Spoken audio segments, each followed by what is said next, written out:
JPSC के सभी अभ्यर्थी ध्यान दें। आज के वीडियो में हम आपको बताने वाले हैं कि जो आप प्री के लिए तैयारी कर रहे हैं, कहीं आप दिशा से भटक तो नहीं गए हैं, इसलिए ध्यान से ये वीडियो देखें।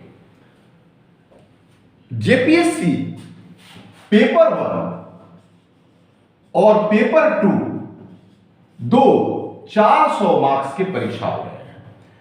बच्चे वास्तविक मूल पढ़ने के बजाय एमसीक्यू पर ज्यादा जोर मार रहे हैं। एमसीक्यू में 100 प्रश्न वो हल करते हैं। इसके लिए बाजार में उपलब्ध या बहुत सारे ऑनलाइन क्वेश्चन पेपर उपलब्ध हैं। उसकी मानकता कहां तक सही है, इस पर आप ध्यान नहीं दे रहे हैं। कारण क्योंकि 100 क्वेश्चन पूछे जाते हैं, उसमें बहुत ही आसान क्वेश्चन, झारखंड की स्थापना दिवस कब है, झारखंड में कुल कितने राज्य हैं, झारखंड के प्रथम मुख्यमंत्री कौन है। अब ये सारे क्वेश्चन अगर जेपीएससी वाले कर रहे हैं तो वो अपने बहुत ही गलत डायरेक्शन में जा रहे हैं, क्योंकि 100 क्वेश्चन में 70 से 80 अंक या 70 से 80% आप बनाकर भी आपकी तैयारी दिशाहीन है। आप उसे सुधार लें, नहीं तो इसके परिणाम भयंकर हो सकते हैं।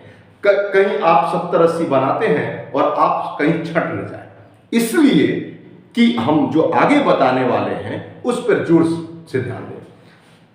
2003 में पहली जेपीएससी, फर्स्ट जेपीएससी, उसके प्रश्न को देखें और उस प्रश्न में जो क्वेश्चन पूछे जाते हैं वो बहुत ही आसान है। उसी तरीके से आने वाले तीसरी, चौथी, पांचवी, छठी बीपीएससी आप देखते हैं तो छठी जेपीएससी में भी जो क्वेश्चन पूछे हैं, आते आते उसका स्टैंडर्ड कितना बढ़ गया है, चाहे वो पेपर 1 का हो, चाहे वो पेपर 2 का हो। इसलिए आप ध्यान दें, हम अभी आपको इसके क्वेश्चन करा के दिखाते हैं कि किस प्रकार इनमें अंतर आया है, किस प्रकार ये क्वेश्चन का स्टैंडर्ड बढ़ गया है। कहीं आप पुराने ढर्रे पर तैयारी करके फंस जाएंगे। हाँ, तो हम आपको दिखाना चाह रहे थे कि किस तरीके से पुराने क्वेश्चन आसान होते हैं। अब देखिए 2003 में यानी पहली जेपीएससी में ये क्वेश्चन पूछी गई है कि झारखंड में सबसे बड़ी जनजाति कौन सी है। तो आप यहाँ देखिए कि हो उरांव, मुंडा, सांथाल। तो सांथाल झारखंड की सबसे बड़ी जनजाति है, ये आप देख रहे हैं। फिर दूसरा प्रश्न है आपका कि कौन सी जनजाति झारखंड के अलावा कहीं नहीं पाई जाती है। इसमें बिरहोर, मुंडा, उरांव और संथाल है। तो मुंडा एक जनजाति है कि जो कि केवल झारखंड में पाई जाती है।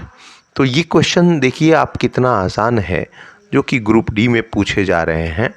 और नेक्स्ट क्वेश्चन उसी साल का है, पहली जेपीएससी में ही पूछा गया कि तानसेन किसके दरबारी में थे।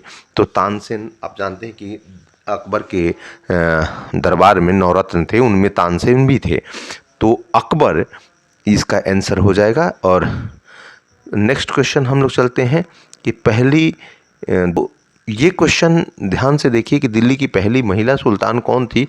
तो रजिया सुल्तान ऑलरेडी सब लोग जानता है, ये भारत की पहली शासिका भी रही है। तो यहाँ पर ये ग्रुप डी का क्वेश्चन है, इसका लेवल बहुत कम है। हम यही दिखाना चाहते थे कि किस तरीके से पहले क्वेश्चन जो पूछे जाते थे वो थे। अब नेक्स्ट क्वेश्चन है, हर्षवर्धन मुख्य रूप से किस धर्म का संरक्षण था। तो हर्ष के काल में आप जानते ही हैं कि उस समय शैव धर्म अपने जोरों पर था। तो यहाँ पे आपको दिखाया जा रहा है कि किस तरीके से आसान क्वेश्चन आ रहे हैं। नेक्स्ट क्वेश्चन यहाँ देखिए कि कांग्रेस के किस अधिवेशन में पूर्ण स्वराज की मांग की गई है। 1929 में जब जवाहरलाल नेहरू अध्यक्ष बने थे तो उस समय लाहौर अधिवेशन में कांग्रेस का पूर्ण स्वराज की मांग की गई। तो ये भी आसान क्वेश्चन है, यह भी लगभग ग्रुप डी का ही लेवल का है। फिर नेक्स्ट क्वेश्चन, मुगलों में मनसबदारी प्रथा किसने आरंभ की। तो यहाँ पर भी आपका आंसर होगा कि अकबर के काल में मनसबदारी प्रथा प्रारंभ हुई थी। उन्होंने अपने पूरे साम्राज्य को सूबों में बांटा, जात और सवार में मनसबदार थे। सबसे बड़े मनसबदार राजा मान सिंह थे। तो यहाँ पे ये क्वेश्चन इसका जवाब होगा अकबर। तो यहाँ ध्यान दीजिए कि कितना आसान क्वेश्चन पूछ रहा है। जैसे दिल्ली सल्तनत में सबसे ज्ञानी शासक कौन थे, तो ज्ञानी शासक सबसे ज़्यादा पढ़ा लिखा जो था वो मोहम्मद बिन तुगलक था। जौना खां के नाम से प्रसिद्ध था और इसने 5 अभियान भी किए थे। आप जानते ही हैं कि उसने दिल्ली से दौलताबाद, ये सांकेतिक मुद्रा का प्रचलन, दुआब में कर वृद्धि, कराची और खुरासान अभियान, तो ये 5 अभियान किया और लोगों को परेशान किया। इसके फरमान बहुत कठिन होते थे, लोग तुगलकी फरमान के नाम से जानते हैं। तो नेक्स्ट आप देखिए, हम 5th जेपीएससी के बारे में बताते हैं। ये 2013 का प्रश्न है और इसमें ध्यान से देखिए कि ये जो प्रश्न है 2013 में, कि पहला क्वेश्चन है कि 16 जनपदों के युग में मथुरा इनमें से किसकी राजधानी थी। तो मथुरा कौन सा राजधानी थी, थोड़ा सा स्टैंडर्ड बढ़ा दिया था। पहले पूछता था कि काशी की राजधानी किसकी है, तो ये थोड़ा सा स्टैंडर्ड, बहुत ज़्यादा नहीं बढ़ा हुआ है, थोड़ा सा स्टैंडर्ड बढ़ा है, और मथुरा की राजधानी सूरसेन थी। फिर नेक्स्ट क्वेश्चन में हम देखते हैं कि बुद्ध ने अपना पहला उपदेश कहाँ दिया था। ये भी उतना स्टैंडर्ड नहीं रहा है, फिर भी उन्होंने सारनाथ में दिया था और सारनाथ को हम लोग मृगदाव के नाम से जाने जाते हैं। फिर नेक्स्ट क्वेश्चन थोड़ा सा कि मौर्य काल में टैक्स छुपाने के लिए कौन सा दंड दिया जाता था। ये देखिए, ये कठिन क्वेश्चन है थोड़ा। उस समय अगर आप कौटिल्य के अर्थशास्त्र के बारे में जानते होंगे तो ध्यान से देखिए कि यहाँ पे मृत्युदंड की सज़ा दी जाती थी। तो 5th में किस तरीके से आप पहला से कितना ज़्यादा उसका स्टैंडर्ड बढ़ गया, ये आप ध्यान से देखिए। फिर नेक्स्ट अगला क्वेश्चन है कि विक्रमशिला विश्वविद्यालय इसमें आज से किस राज्य में अवस्थित है। तो आज विक्रमशिला, नालंदा, ये सारे बिहार राज्य में है। तो ये क्वेश्चन भी बहुत ज़्यादा स्टैंडर्ड नहीं है। फिर नेक्स्ट क्वेश्चन आपका है कि अजंता की कला इनमें से किसका प्रश्रय दिया, या किस शासकों ने दिया था। तो वाकाटकों ने उस समय यहाँ प्रश्रय दिया था। तो ये क्वेश्चन, तो यहाँ आप देख रहे हैं कि कितना बदलाव है परीक्षाओं में।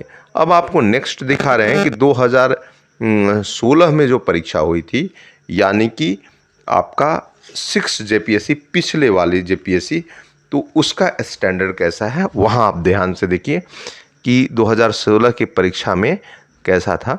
तो यहाँ देखिए, ये क्वेश्चन है, शुद्ध चांदी का सिक्का किसने चलाया। तो शुद्ध चांदी का रुपया का आविष्कार किसने किया था। तो ये शेरशाह किए थे और शेरशाह ने 178 ग्रेन का चांदी का सिक्का चलाया था। थोड़ा सा ये आप नहीं जानते हैं तो यहाँ पे स्टैंडर्ड बढ़ जाता है। अब नेक्स्ट अगला क्वेश्चन जो है, देखिए कि निम्नलिखित में से सुमेलित करके दिखाएं। अब इसमें कि कौन सा सही कूट है। अब यहाँ पे देखिए कितना, आज तक ये नाम नहीं सुने होंगे ऐसे क्वेश्चन। जनरली तबकाते नासरी, हुमायूंनामा, आईने अकबरी, ये सब आपने सुना होगा। अब देखिए हाइकाके ए हिंदी कितना कठिन है, और ये अब्दुल वाहिद का था। तो ये इसका ऑप्शन ये है। उसी तरह तजीबुल अखलाक किसका लिखा हुआ है, तो इब्न मिसवाकिया का है। और इसी तरह कुंजुल तिजार किसका है, तो बैकल अल कवाइनी का है। और जिमाउल हिक्यात ये औफ़ी का है। तो इस तरीके से आप ध्यान से देखिए कि कितना लेवल बढ़ गया है, आपको बताना है।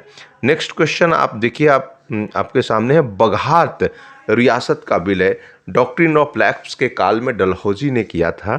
उस समय बघाट है ये सतारा, तो उनको विलय किया था। तो किस वर्ष किया था, यह भी प्रश्न अपने आप में कठिन होते जा रहा है। तो स्टैंडर्ड किस तरीके से बढ़ रहा है वो देखिए। नेक्स्ट क्वेश्चन है कि निम्नलिखित में से किसने गांधी जी के नमक आंदोलन में भाग लिया था। गांधी जी नमक सत्याग्रह किए थे 1930 में, तो उसी के साथ में कौन कौन थे, तो सरोजिनी नायडू, राजकुमारी अमृता कौर, कमला देवी चट्टोपाध्याय। अब देखिए सरोजिनी नायडू और अमृता कुमारी, राजकुमारी अमृत कौर, ये सबको याद रहता है। तो यहाँ पे जनरली लोग डी देखते हैं, ऐसा मार देते हैं, लेकिन ये सही नहीं कि हर समय सही हो। इस तरीके से फिर नेक्स्ट क्वेश्चन देखिए कितना अंदर से टफ पूछ दिया है कि भारतीय संविधान में किस अनुच्छेद में करों को केंद्र द्वारा लगाया था एकत्र किया जाता है लेकिन केंद्र और राज्य के बीच में वितरित किया जाता है, यह किस आर्टिकल में है। अब ये जो क्वेश्चन पूछता है ये खतरनाक है और ये आर्टिकल 270 है। तो हम आपको बता दे दें यही बताने के लिए कि किस तरीके से वन यानी पहला बार एकदम शैशवावस्था में जेपीएससी था, अब कितना मैच्योर्ड हो गया है। बच्चे क्या करते हैं, ध्यान नहीं देते हैं। अब आपको जो तैयारी करना है वो बहुत बारीकी से करना है, क्योंकि यूट्यूब पर या अदर्स पे, हालांकि मैं ही भी हूँ, लेकिन उनका मानक नहीं रहता। वो लोग 100 क्वेश्चन कराते हैं जिसका स्टैंडर्ड नहीं रहने से बच्चे 100 में कभी कभी 80 कर देते हैं, कभी कभी 70। तो उनके अंदर में ये फीलिंग हो जाती है कि मेरा तो निकल ही जाएगा। तो ठीक है, आप देखिए आगे। आपने देखा कि किस प्रकार छठी जेपीएससी आते आते उसका स्टैंडर्ड बढ़ गया। यानी पहली जेपीएससी में जो स्टैंडर्ड था बहुत ही लो था। सीधे प्रश्न पूछे जाते हैं, दोनों पेपर, फर्स्ट पेपर या सेकंड पेपर। हालांकि उस समय सेकंड पेपर था ही नहीं, उस समय तो ये सेकंड पेपर के जगह पे, झारखंड के जगह पे करंट ये मैथ रीजनिंग हुआ करते थे। लेकिन पिछले 5वीं जेपीएससी और छठी जेपीएससी, छठी जेपीएससी से सिलेबस बदला और छठी जेपीएससी में जो क्वेश्चन का स्टैंडर्ड है वो पहली से कई गुना आगे बढ़ गई है। अगर हम जीएस की बात करें तो छठी जेपीएससी का जो जीएस आपने देखा और पहली जेपीएससी में जमीन आसमान का अंतर है। वैसे नाम जो आपने कभी सुना ही नहीं है।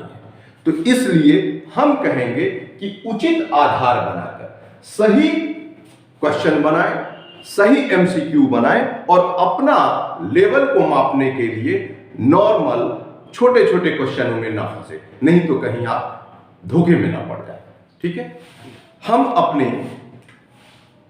द्वारा कुछ मानक टेस्ट सीरीज चला रहे हैं। यदि आप इंटरेस्टेड हैं तो आप नीचे कमेंट बॉक्स में आप पूछ सकते हैं, हम आपको ऑनलाइन के जरिए आप तक क्वेश्चन पहुंचा देंगे। कुल 20 टेस्ट लेंगे। 20 टेस्ट में 10 टेस्ट फर्स्ट पेपर के होंगे और 10 टेस्ट सेकंड पेपर के होंगे। ये पूरी तरह से धीरे धीरे प्रत्येक सप्ताह टेस्ट लेते जाएंगे और अंततः इसकी तैयारी पूरी तरह से करवा लेंगे। जैसे जैसे टेस्ट होते जाएगा वैसे वैसे इसका स्टैंडर्ड और बढ़ता जाएगा। धन्यवाद।